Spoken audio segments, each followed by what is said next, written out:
querido, eu os convido a abrirem a palavra do Senhor na carta de Paulo aos Filipenses, no capítulo 3. Carta de Paulo aos Filipenses, no capítulo 3.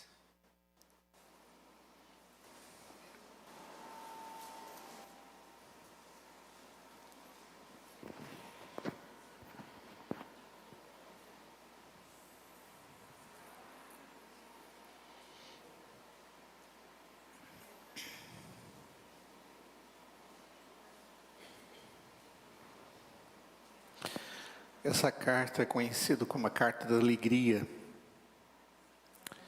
pela forma com que Paulo conversa, comunica-se com os irmãos da igreja de Filipos, falando regularmente a respeito da alegria.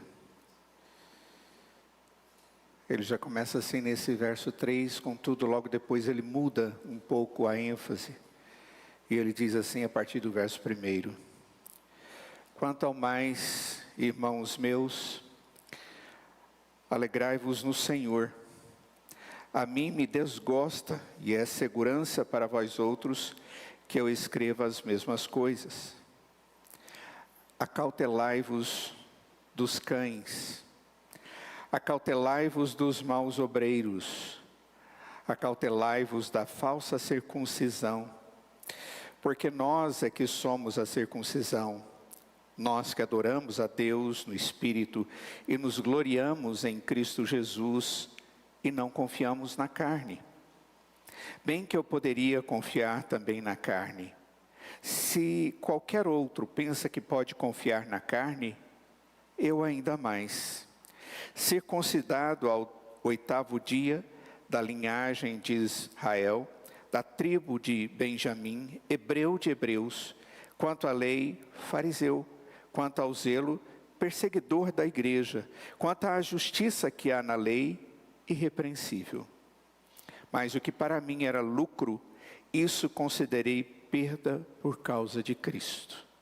Sim, deveras considero tudo como perda por causa da sublimidade do conhecimento de Cristo Jesus, meu Senhor, por amor do qual perdi todas as coisas e as considero como refúgio para ganhar a Cristo e ser achado nele, não tendo justiça própria que procede de lei, senão a que é mediante a fé em Cristo, a justiça que procede de Deus, baseada na fé, para o conhecer e o poder da sua ressurreição e a comunhão dos seus sofrimentos, conformando-me com ele na sua morte, para de algum modo alcançar a ressurreição dentre os mortos. Vamos orar. Ó Deus, sabemos que esta palavra é palavra do Senhor para a tua igreja, para nós, o teu povo. Ela foi trazida com o propósito de nos conduzir, propósito de nos aperfeiçoar, nos santificar para o Senhor. E pedimos que o teu Espírito Santo esteja iluminando a nossa mente, a fim de que possamos discernir os teus ensinamentos, a fim de que estas verdades possam ser compreendidas espiritualmente, e isso tudo venha a se tornar prático para cada um de nós. Ó Deus, abençoa a tua igreja agora, através da tua palavra. Sê com cada um de nós, derrama graça sobre nós, em nome de Jesus é que pedimos, amém. Essa carta, como falei no início, é uma carta onde Paulo tem uma preocupação muito grande em trazer para os irmãos de Filipos a noção de como o cristão é alegre na convivência com Deus. O quanto Deus faz a favor dele, e na medida em que Deus cuida do cristão, ele tem alegria. É muito semelhante com aquela linguagem que nós vimos hoje, na parte da manhã, quando nós estudamos o Salmo 40, onde Davi fala que ele confiou no Senhor, ele esperou no Senhor confiantemente, e ele se inclinou para ele, ouviu quando ele clamou por socorro, e o atendeu. E trouxe alívio para ele. E ele diz que logo depois disso, Deus colocou nos seus lábios um cântico novo de louvor.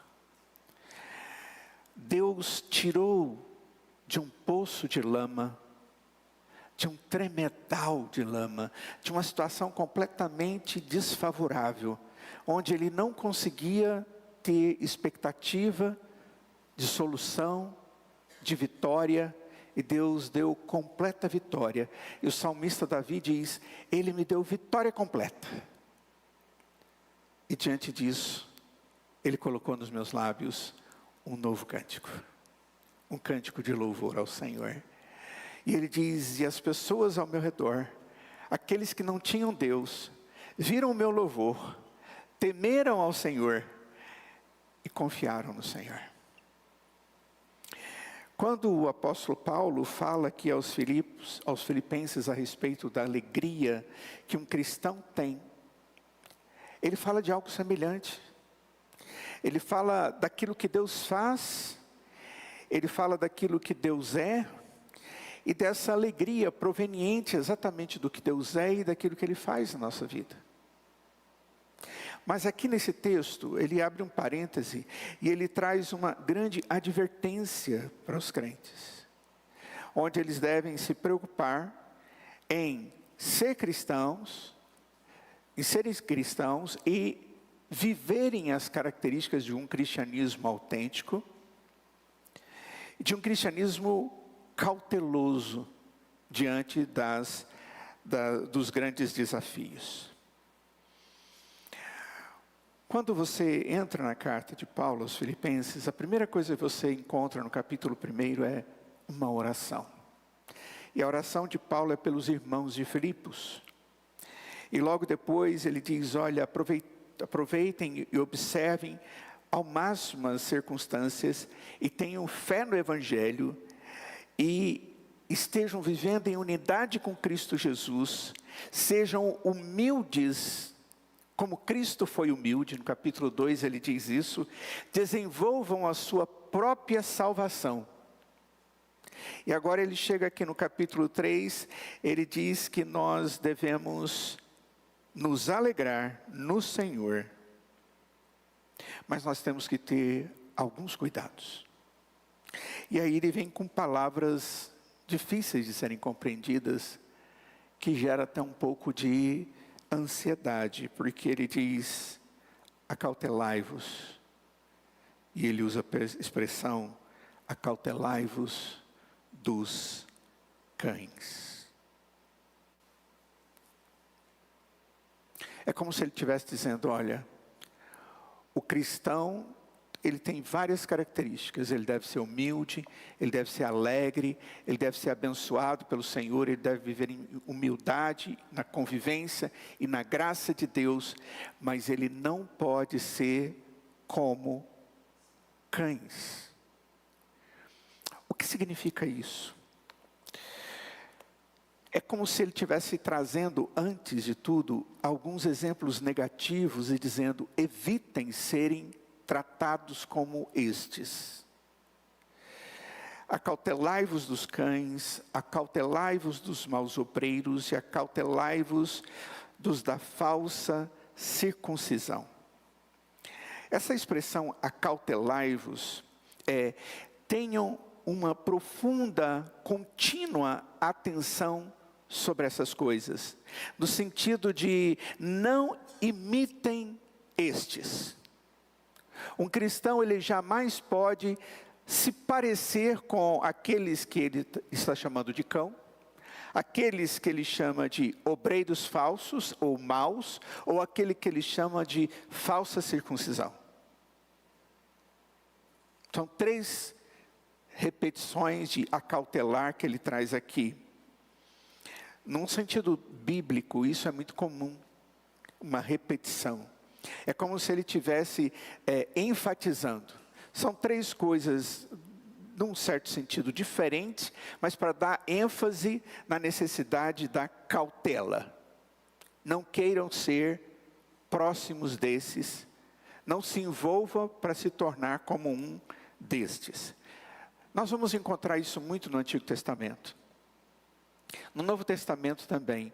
O apóstolo Paulo, às vezes, ele usa expressões que são semelhantes para dar ênfase. Por exemplo, quando ele fala de orações, súplicas, intercessões, ele usa essas expressões juntas, dizendo que devemos fazer tudo isso, mas que na verdade significa estar na presença de Deus em oração. É ênfase, muita ênfase. E aqui ele está dizendo, acautelai-vos, acautelai-vos, acautelai-vos. O que são os cães? Na cultura judaica, os cães eram reconhecidos como as criaturas mais miseráveis que eles encontravam. Gente, é bem diferente de nós, né? Hoje, nós estamos na época do pet. Né? Se eu perguntar aqui, quem tem um pet em casa, é provável que uma boa quantidade aqui vai levantar a mão. E se eu perguntar quem tem mais de um pet em casa, eu sou o primeiro a levantar. Eu tenho mais de um em casa. Mas naquela época, para o judeu e para a cultura judaica, o cão era algo que era tratado como uma criatura miserável.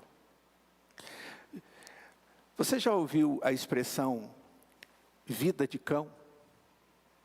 Esse indivíduo tem uma vida de cão, dando uma ideia que é uma vida miserável, é aquele cachorro de rua que depende da migalha que cai da bondade ou do desleixo de alguém. Mas é miserável nesse sentido, é aquele que ninguém cuida dele, é aquele que se não acontecer algo favorável a ele padece. É nesse sentido. E é nesse texto que Paulo está usando essa expressão para denotar aqueles judaizantes que circulavam pelas igrejas cristãs, tentando adeptos, como miseráveis, tentando fazer miseráveis para irem atrás deles. Aqueles que não tinham nada para oferecer e que queriam trazer pessoas para fazer a mesma coisa que eles. Que não conseguiam entender que através do legalismo deles, eles não conseguiriam jamais satisfazer a Deus. Eles eram miseráveis diante de Deus. Por quê? Porque Deus já tinha mostrado claramente que o homem naturalmente, através de uma religiosidade, jamais satisfaria Deus com seus atos de religiosidade. Por isso Jesus Cristo veio.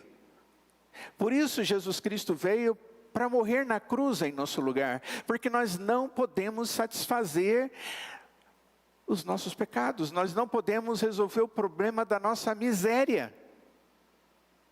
Nós não podemos dar em troca nada para satisfazer e sairmos dessa miséria.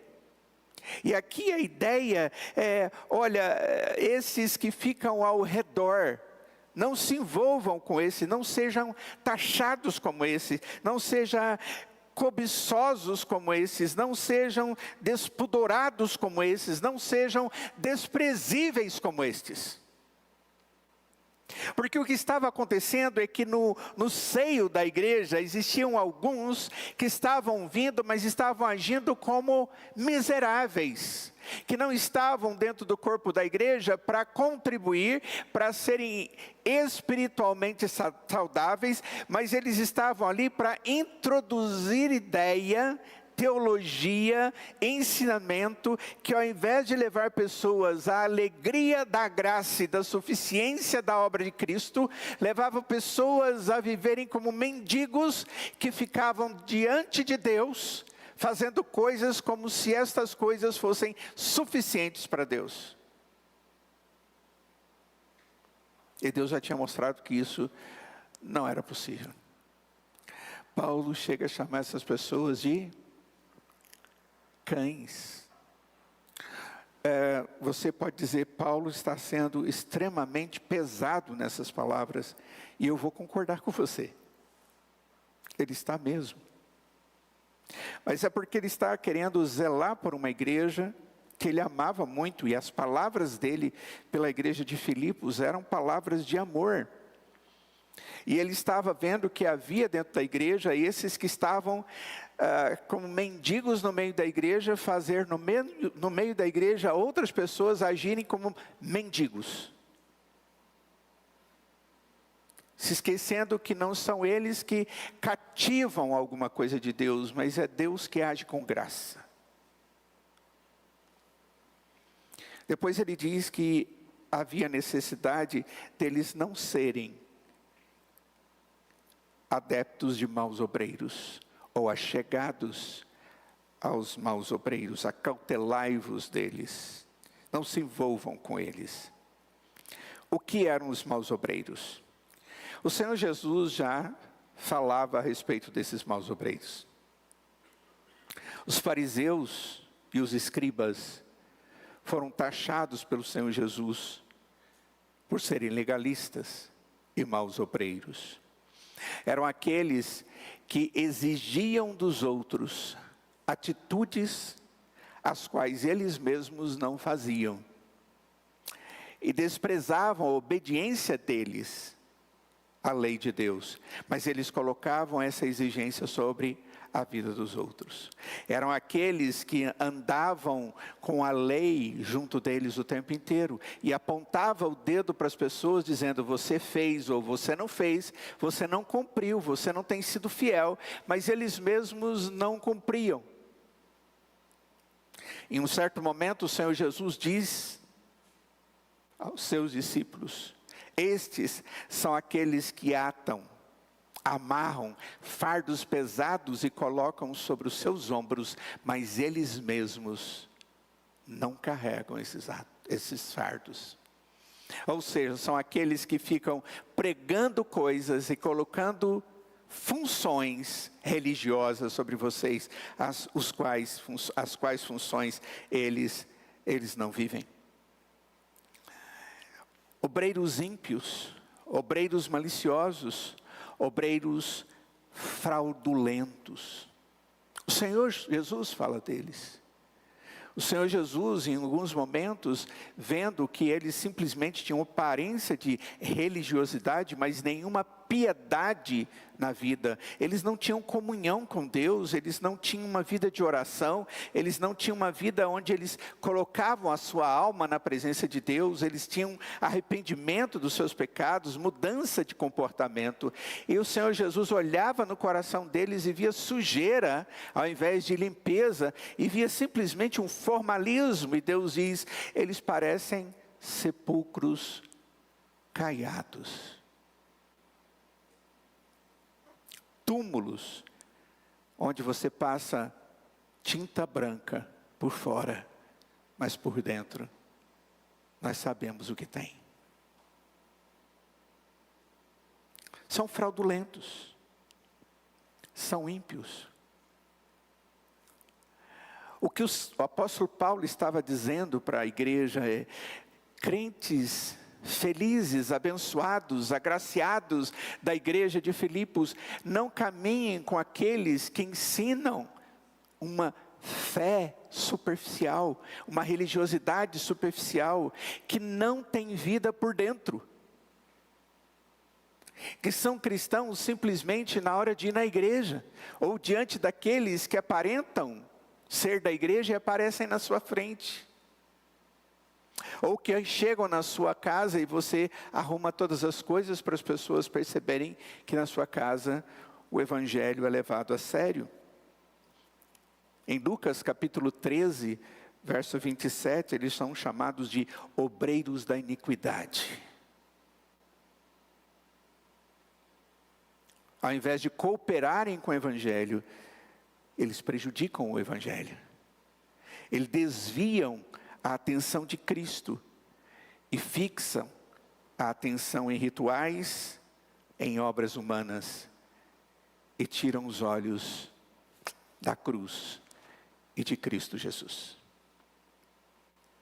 O apóstolo Paulo diz, olha, o cristão, ele se desvia do mau obreiro, porque ele é aparente, ele vive de aparência, ele ensina não a profundidade. Um cristão, ele não é superficial. Então essa não pode ser uma característica nossa, de jeito nenhum. E ele diz também, nós não podemos ser da falsa circuncisão. O que é a circuncisão? A circuncisão era um ato litúrgico, era um ato ritualístico, litúrgico, de adoração, que era feito na criança do sexo masculino, na primeira semana, nas primeiras semanas, quando não dava na primeira semana, quando essa criança nascia, era-lhe cortado o prepúcio, o seu órgão genital. Isso era determinado, ou foi determinado por Deus, como sinal de aliança de Deus com o povo de Deus. Isso foi algo determinado pelo Senhor no Antigo Testamento. Mas a circuncisão, que é substituída pelo batismo no Novo Testamento, em momento algum ela teve caráter de salvação. E houve em muitos momentos do Antigo Testamento, onde Deus questionou as pessoas defenderem o fato deles serem circuncidados, e o fato dessas pessoas acharem, pelo fato delas serem circuncidadas, eles defenderem a sua religiosidade. Afinal de contas, eu sou um judeu circuncidado. E Deus diz, o que me adianta a circuncisão da sua carne? E Deus diz, vocês não são circuncidados nos seus corações. Não adianta ser na carne, não ser na alma, na essência, não serem marcados com a ação do Espírito Santo de Deus dentro de vocês. E Deus diz que o que importa é exatamente essa ação interna, dentro da vida de uma pessoa transformada pelo Espírito Santo de Deus. O apóstolo Paulo, ele é muito enfático aqui, porque nós é que somos da circuncisão, diz ele. Quem? Nós que adoramos a Deus no Espírito. Ou seja, nós é que temos a marca, nós é que estamos selados. Essa é a mesma expressão que o apóstolo Paulo usa em Efésios capítulo 1, versos 12 e 13. Onde ele diz que quando cremos no Senhor Jesus, nós recebemos o Espírito como selo, como o penhor daquilo que Deus tem reservado para nós. Os cristãos judeus ou não fazem parte da igreja, e somos os verdadeiros e únicos circuncidados. Nós fazemos parte. Por quê? Por causa do Espírito Santo. O que estava acontecendo? A igreja, ela foi formada no seu início, basicamente, por judeus convertidos.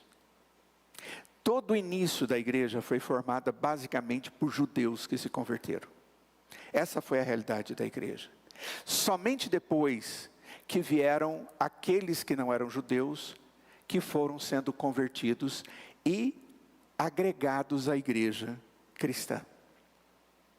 Esses judeus iniciais, eles entenderam que o cristianismo era simplesmente uma continuação do judaísmo e que, portanto, haveria necessidade de toda a lei judaica continuar a existir. Eles não haviam compreendido que Jesus Cristo havia cumprido toda a lei. Ele veio e cumpriu toda a exigência da lei. Ele fez tudo aquilo que era necessário para que fôssemos salvos. E agora nós vivemos na dependência da bondade de Deus manifesto na sua graça. Basta crer em Cristo e sermos salvos. E eles começaram a determinar a lei e a querer que aquelas pessoas que faziam parte da igreja e que estavam sendo inseridos e não eram judeus, fizessem circuncisão e tivessem necessidade de fazer todo o ritual judaico. E houve muita dissensão sobre eles. Atos capítulo 15, nós encontramos a primeira reunião, onde os apóstolos, junto com os presbíteros das primeiras igrejas, se reúnem, depois você pode ler lá, e eles vão discutir justamente esse assunto. E aí, nós vamos determinar que esses gentios que se converteram vão também ter que fazer isso? E nós vamos determinar que isso vai ser o futuro da igreja? E eles chegaram à conclusão que, de jeito nenhum, eles não têm. Para ser salvo, basta a fé em Cristo Jesus. Foi o que Cristo nos ensinou. E isso determinou a realidade da igreja cristã, como é até hoje.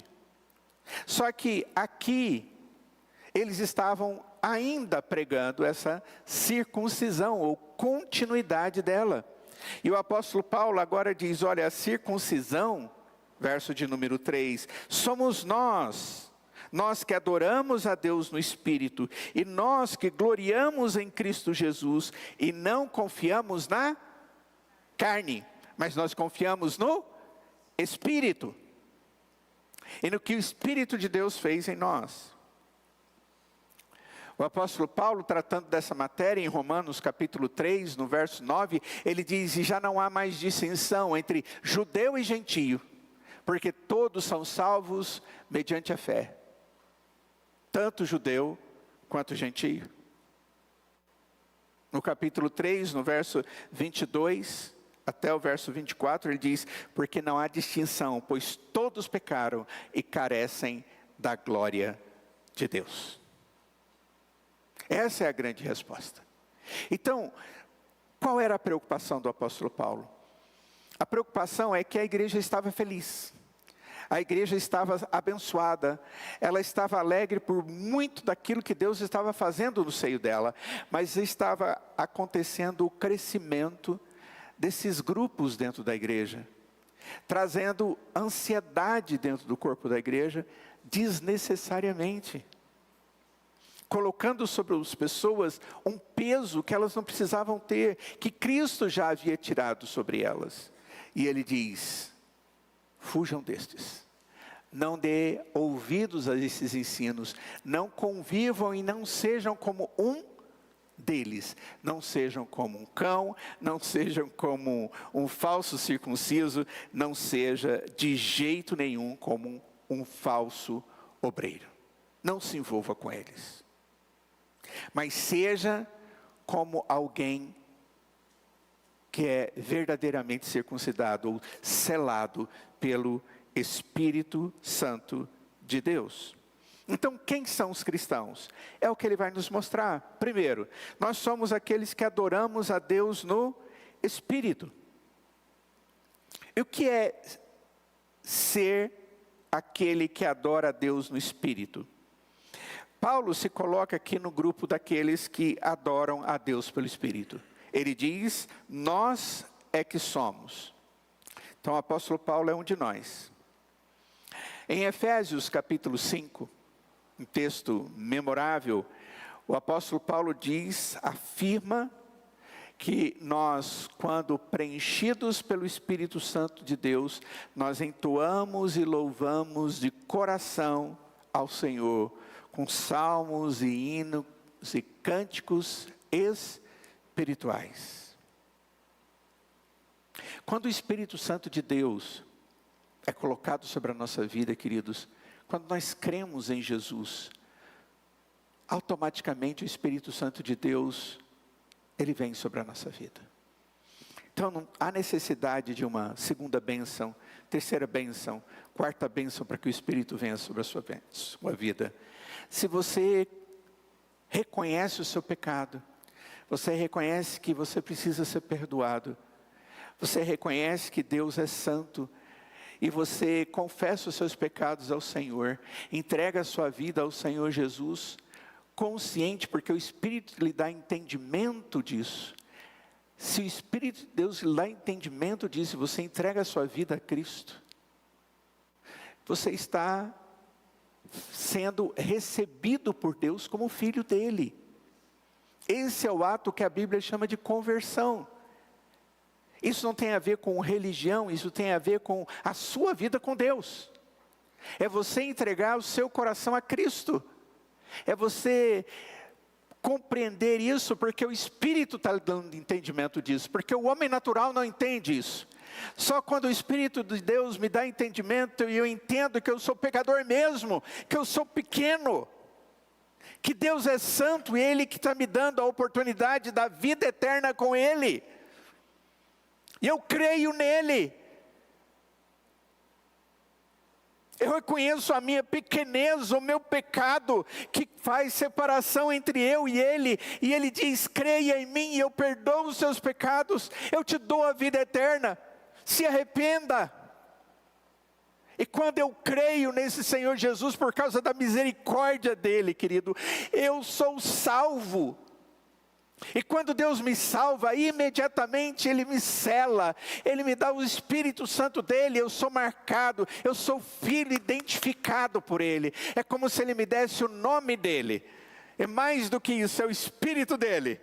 Mas ao mesmo tempo Ele me dá o nome dEle, eu sou chamado cristão. E aí sim é o cristão no sentido autêntico da expressão. Pequeno Cristo. É isso que significa o nome cristão. Mas o que nos identifica mesmo é o Espírito dentro de nós. Aquele que a partir desse momento vai nos orientar, vai nos guiar, vai nos dar alegria em Cristo, vai nos dar satisfação na obediência a Cristo, vai nos dar orientação, vai abrir os nossos olhos, vai nos dar tudo aquilo que é necessário para vivermos uma vida com Cristo. O apóstolo Paulo diz, nós é que somos aqueles que adoramos a Deus no Espírito, pelo Espírito, através do Espírito. Sabe quem são? Aqueles que creram em Cristo Jesus. O que o apóstolo Paulo está dizendo, olha, o que essas pessoas estão por aí dizendo, que tenta desvirtuar o ensinamento mais simples da Escritura sobre salvação, não vão atrás deles, acautelai-vos deles. Não corram atrás dessas coisas. Creia na verdade, na mais simples verdade. Creia em Jesus. Entenda a palavra pelo Espírito Santo de Deus. E nós somos estes. Nós somos esses que adoramos a Deus, porque o Espírito nos leva a entoar e louvar de coração ao Senhor com salmos, hinos e cânticos espirituais. É muito bom isso. Nós somos aqueles que fomos circuncidados no coração e nos gloriamos em Cristo. A ideia de nos gloriar é aqueles que se alegram na graça que há na pessoa e na obra de Cristo. E quando eu lembro, quando eu entendo a dimensão da bondade da graça de Deus, a única coisa que eu posso sentir dentro da minha alma é alegria. Profunda alegria. O apóstolo Paulo, falando a respeito disso no livro de Gálatas, na carta dele aos Gálatas, no capítulo 6, no verso 14, ele diz assim, 6,14 de Gálatas, mas longe esteja de mim gloriar-me, senão na cruz do nosso Senhor Jesus Cristo.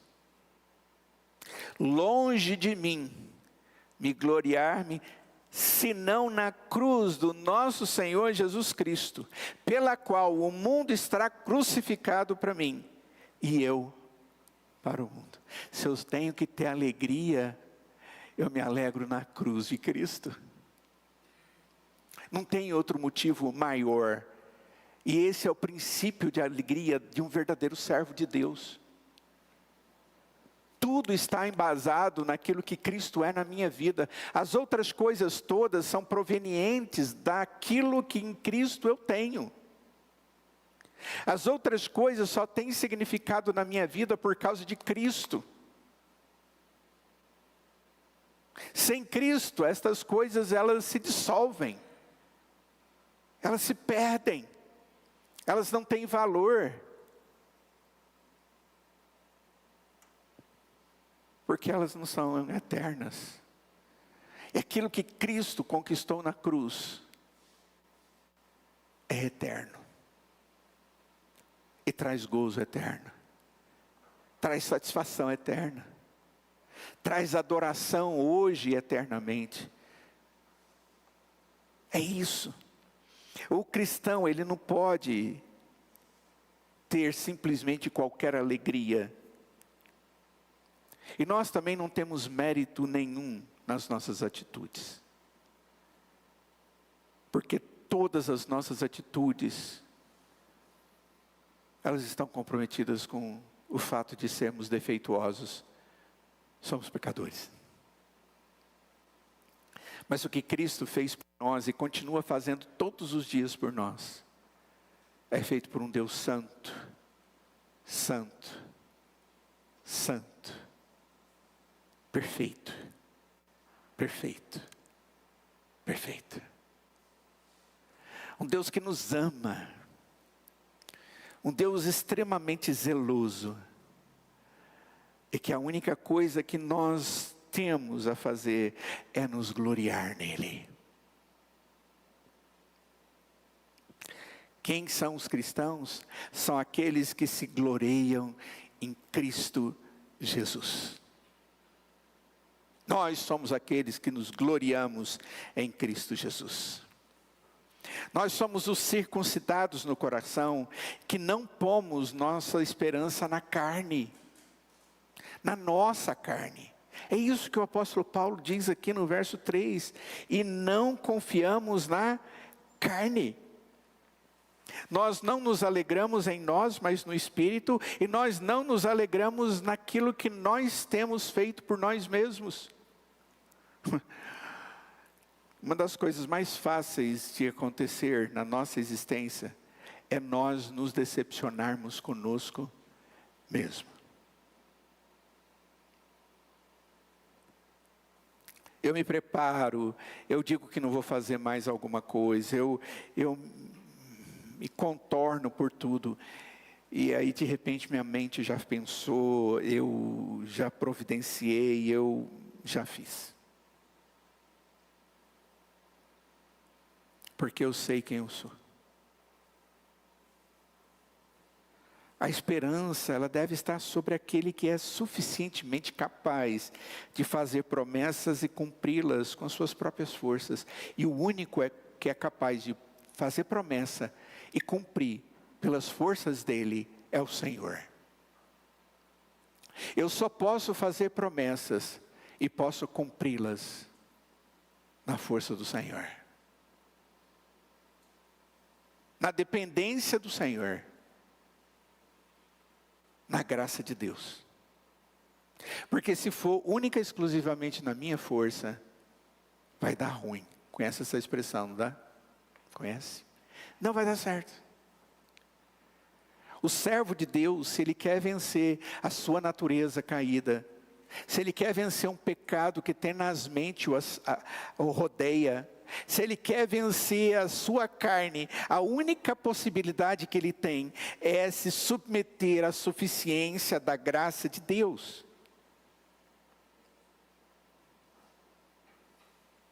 É buscar ao Senhor.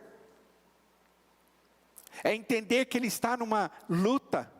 E essa luta, ela é espiritual segundo a palavra de Deus. Ela é espiritual. E é no Senhor, através do Espírito de Deus que nós vencemos. E Ele nos dá ferramentas, instrumentos espirituais. Efésios capítulo 6 nos diz isso. Ele nos dá a oração, Ele nos dá a palavra, Ele nos dá a presença do próprio Espírito, Ele nos dá o corpo de Cristo, Ele nos dá os próprios anjos dEle que acampam ao nosso redor. Ele age a nosso favor. Ele intervém na nossa vida. Ele nos protege verdadeiramente. Eu creio nisso, você crê? Caso contrário, você está crendo numa vida cristã baseada na sua força. E vida cristã não é baseada na força de homem algum. Ela é baseada na força e no poder do nosso Deus. Na obra que Cristo fez por nós. Na obra do Espírito que aplica a obra de Cristo na nossa vida. Todos os dias, a cada momento.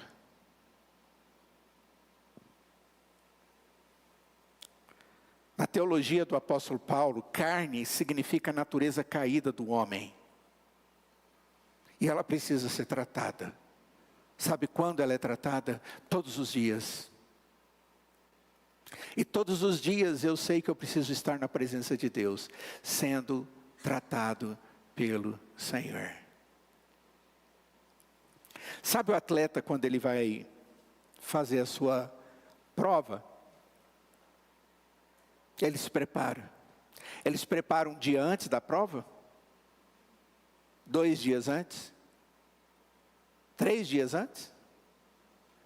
4 dias antes? O atleta se prepara todo dia. A vida espiritual, nós estamos em competição todos os dias.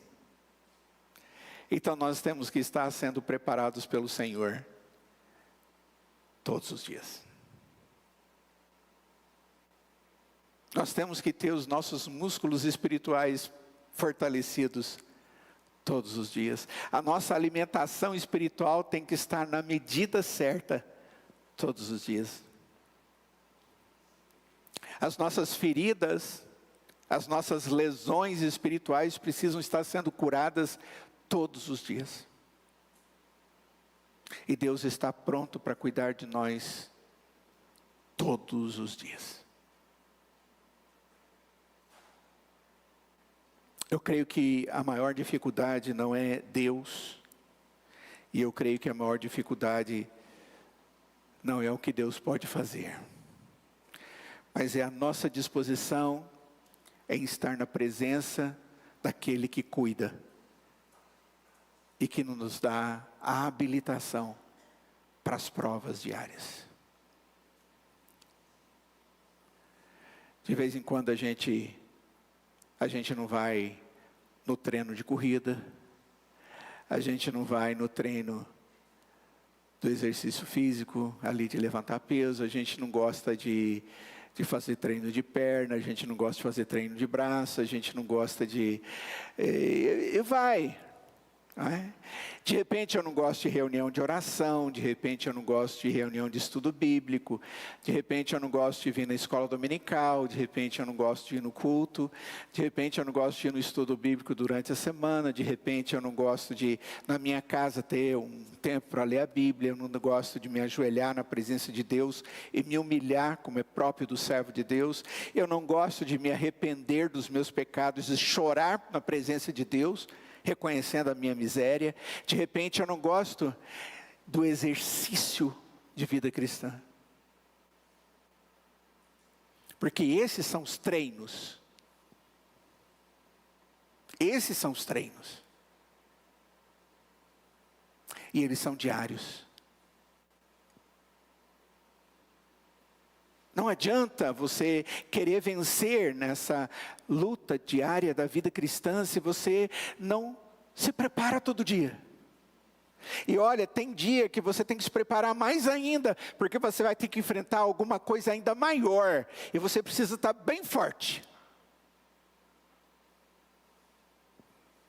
E de repente você não dá conta sozinho, você ainda precisa de um preparador físico. Você precisa de um fisioterapeuta para relaxar e te dar condição para você correr bastante. Ou ativar a sua musculatura. E a hora que acaba aquela prova, você vai ter outra, aí a pessoa precisa te dar uma mexida lá para você estar em condição da próxima, e você tem que estar pronto. E você precisa de alguém para orar com você, você precisa de alguém para ler a Bíblia com você, você precisa de alguém para contar os seus pecados, você precisa de alguém para pastorear o seu coração, e você tem que procurar um irmão na fé, você tem que buscar alguém, e nós precisamos ajudar uns aos outros. Prontos para ouvir, prontos para falar, prontos para abençoar, prontos para acudir, prontos para sermos igreja, prontos para sermos o povo de Deus, que somos circuncidados, que não confiamos na carne e que somos abençoados para vencer com aquilo que Deus tem nos dado.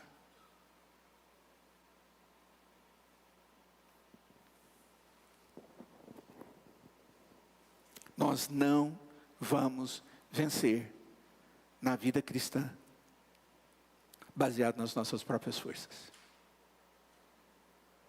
Nós só vencemos nas forças que vêm do nosso Senhor e Salvador Jesus Cristo, que age na nossa vida com o Espírito Santo de Deus.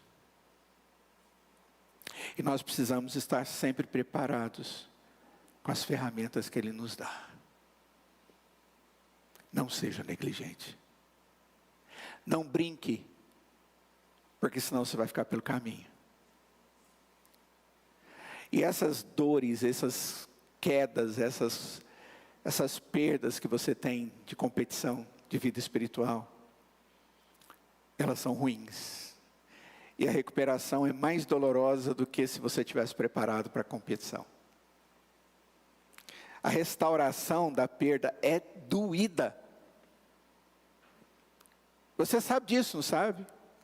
Quando você cai em pecado, quando você faz alguma coisa que não devia fazer, ou quando você deixa de fazer o que deveria fazer, e você fica pelo caminho todo esmilinguido lá, todo machucado, todo esfolado, ou esfola pessoas que você amava e tudo, para recuperar tudo, é muito difícil.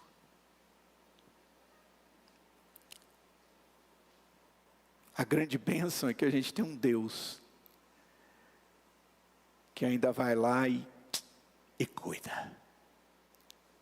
Nosso Deus é maravilhoso. Mas é melhor a gente estar competindo direito. Como crente, zeloso. Oh Deus. Paulo, quando fala a respeito de si mesmo, ele dá uma aula para a gente. Ele diz, olha irmãos, eu posso dizer a respeito de mim. Eu podia ficar confiando aqui no legalismo, nas coisas que essas pessoas ficam dizendo. Olha, eu fui circuncidado ao 8º dia. A lei manda ser no 8º dia. Eu fiz no 8º dia, fui circuncidado. Eu sou hebreu. Eu sou fariseu quanto à lei. Eu sou zeloso. Até mesmo perseguir a igreja. Eu sou justo, irrepreensível. Ninguém pode falar nada de mim. Mas ele diz, olha, isso aí não vale nada para mim. Eu entendi que isso aí não resolve o meu problema. Ele diz, eu renunciei a todas essas regalias. Eu resolvi e entendi que é melhor eu perder todas essas coisas. No verso 7 ele diz, mas o que para mim era lucro, isso considerei perda por causa de Cristo. Essas coisas não me davam nada, não me davam a verdadeira vitória que eu precisava na minha vida, na minha existência, na minha eternidade, na vida com Deus. Essas coisas não me prestam para nada.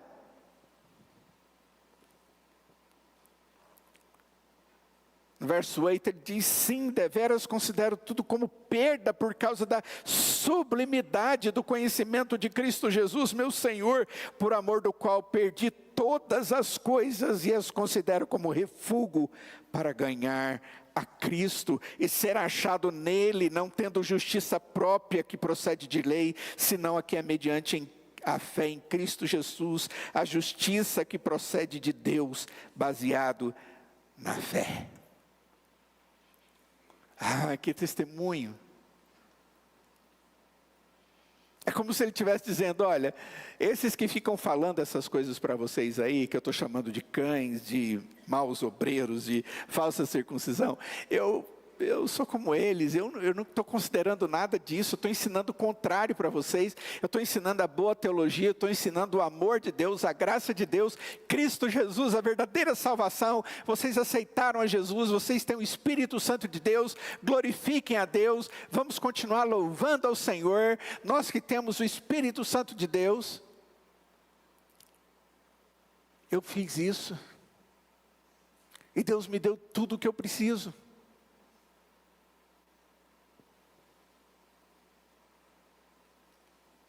Tudo isso, diz ele no verso 10, para o conhecer e o poder da sua ressurreição, e a comunhão dos seus sofrimentos, conformando-me com ele na sua morte, para de algum modo alcançar a ressurreição dentre os mortos. Ele renunciou a tudo para ele ganhar a Cristo. E ganhar a Cristo para ele é vencer. Ele já possuía Cristo, mas obra ainda estava sendo feita na vida dele. É interessante, né? Ele já tinha Cristo, mas ele está dizendo para esses irmãos: vamos continuar na vida cristã, irmãos. Vamos continuar na alegria, mas não do jeito que esse povo está falando aí. Vamos continuar adorando a Deus, sendo obediente a Deus, mas não para alcançar, mas para depender e alcançar aquilo que Cristo está nos dando. Olha só, no verso 12. O que Paulo diz, não que eu já tenha recebido, ou já tenha obtido a perfeição. Paulo está dizendo, ei, eu não sou perfeito não, eu sou igualzinho a vocês. Mas, prossigo para conquistar aquilo para o que também fui conquistado por Cristo Jesus. Irmão, de repente você fala assim, nossa, mas eu não sou esse crente todo que eu deveria ser. Eu também não. E Paulo está dizendo aqui, eu também não. Ele está dizendo, eu ainda não recebi tudo aquilo pelo qual Cristo fez por mim. Mas eu consigo. Eu prossigo. Eu vou continuar na minha vida espiritual, na minha busca espiritual, na minha dependência do Senhor, na busca todos os dias daquelas coisas que Deus me deu para ter um crescimento com Deus, na minha adoração. Para conquistar o alvo que Cristo tem para mim. Aquilo que Cristo conquistou para mim. Nós só teremos conquistado tudo, irmãos, quando Cristo voltar. Até lá, nós temos essa luta. É uma luta gostosa, irmãos. Porque é com Cristo, na força do Espírito, e com alegria, porque as vitórias sempre vêm. É uma luta. Mas sabendo, como o apóstolo Paulo diz em Romanos, que somos mais do que vencedores, através de Cristo Jesus. Quem são os crentes? Os cristãos? Nós não somos aqueles. Nós somos estes. Que Deus dê a você e a mim disposição de sermos esses crentes. Que estejamos renunciando às regalias por causa de Cristo. E que estejamos vivendo em santidade, com alegria, para a glória de Deus. E que isso tudo possa fazer diferença também na vida dos nossos irmãos.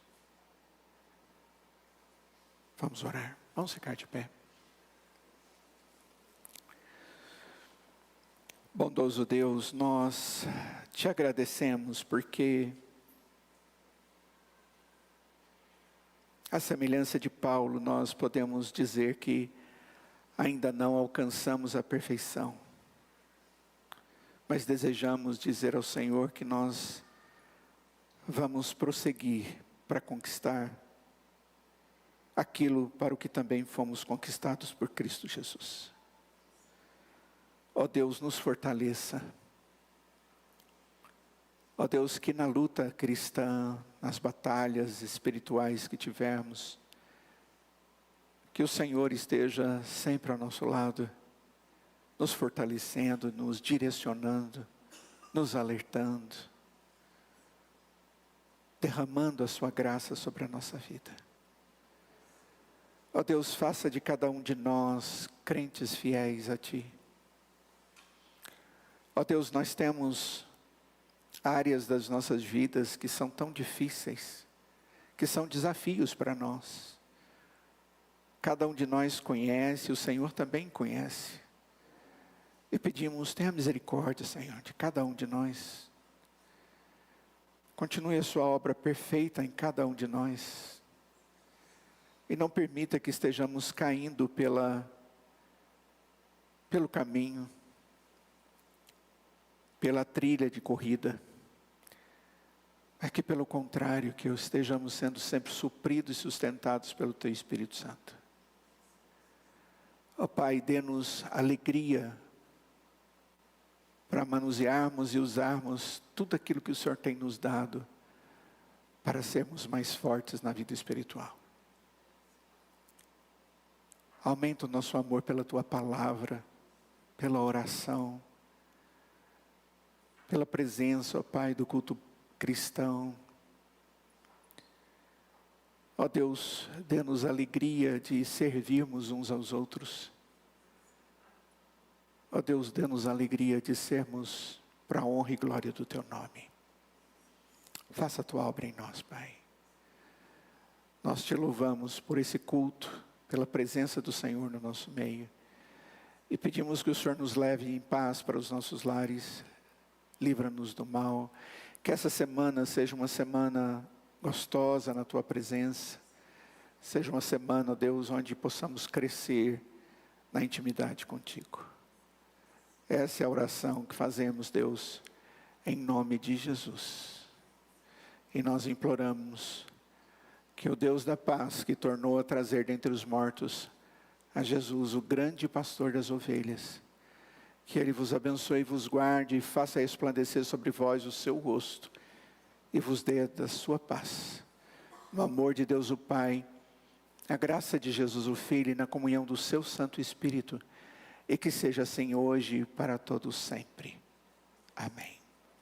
Podem se assentar.